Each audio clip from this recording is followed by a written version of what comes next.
নমস্কার বন্ধুরা, আপনারা দেখছেন আমার ইউটিউব চ্যানেল সবুজায়ন। বন্ধুরা, প্রত্যেক দিনের মতন আবার আজকে ভিডিও নিয়ে আসলাম। এটি একটি বাগান বিলাস গাছ। বন্ধুরা, এই গাছটি বাগানে যদি না থাকে বাগানের শোভা বাড়ে না। দেখুন কত সুন্দর ফুল হয়েছে এই বাগান বিলাস গাছে।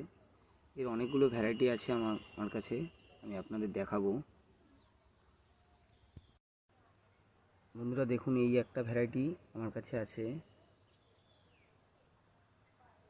এর কালারটা খুব ইউনিক কালার, খুব সুন্দর। এই একটা কালার আছে বন্ধুরা, এই কালারটাও খুব ইউনিক, প্রচুর ফুল দেয় প্রচুর। আপনারা বাগানে প্রত্যেকে এই গাছ লাগান, বাগানের শোভা বাড়বে। এই দেখুন, এই একটা গাছ খুব ইউনিক কালার।